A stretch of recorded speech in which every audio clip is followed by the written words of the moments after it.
métaverse, c'est une myriade de mondes virtuels où les utilisateurs vont pouvoir accéder par le biais d'un avatar, leur nouvelle identité numérique, à toutes sortes de mondes plus sociaux, plus immersifs, plus créatifs et pouvoir posséder l'intégralité de leurs biens numériques ainsi que cette identité numérique et l'utiliser d'un monde à un autre sans aucune barrière, sans aucune limitation d'une plateforme ou technologique. L'important dans la création du métaverse, c'est de permettre le développement d'une économie numérique digitale où les créateurs vont pouvoir être partie prenante et même les premiers bénéficiaires de la création de valeur qu'ils apportent en remplissant ces mondes virtuels, en développant des expériences, en participant à la vie de ces mondes. On ne veut pas reproduire les erreurs du passé et notamment cette idée qui a été poussée par le Web 2 où finalement seules quelques plateformes vont être les leaders, vont collecter les données des utilisateurs et s'en servir pour monétiser, même transformer l'utilisateur en produit, pousser de la publicité ciblée, etc.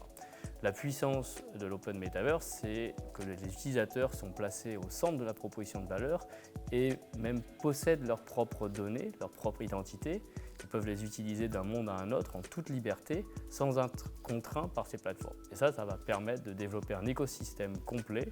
avec des briques, avec des terrains virtuels, des mondes virtuels, où les marques, les utilisateurs, les joueurs regagnent le pouvoir et peuvent désormais développer ce monde avec toute son activité économique autour.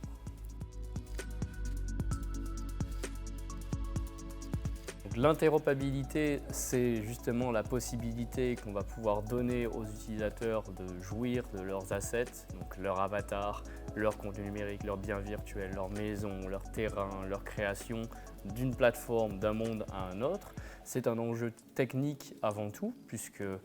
non seulement nous devons permettre aux utilisateurs de posséder pleinement ces contenus, cela grâce à la blockchain et aux NFTs. Ils peuvent se connecter avec leur wallet sur ces différentes plateformes et ensuite il faut pouvoir interpréter ces données qui sont désormais donc liées au wallet des utilisateurs,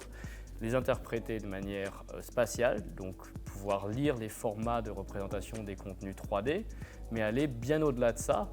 Typiquement, on pense à pouvoir connecter la réputation, donc tout l'historique de ce qui est lié aux actions de cet avatar dans ces mondes virtuels qui construisent au fur et à mesure son profil, son expérience, qui il est, ce qu'il a fait auparavant dans un monde, pouvoir passer cette information à un autre et donc pouvoir offrir des services et des expériences adaptées. On ne renaît pas à tout zéro dès qu'on passe avec notre avatar d'un monde à un autre, tout simplement.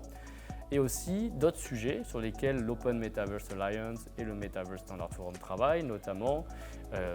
l'interopérabilité au niveau du transport des avatars d'un portail à un autre sur différentes plateformes, qu'elles soient mobiles, PC, desktop, AR, VR, etc., qui est aussi un enjeu. Et enfin, un cadre, un framework légal et régulatoire qui va permettre de supporter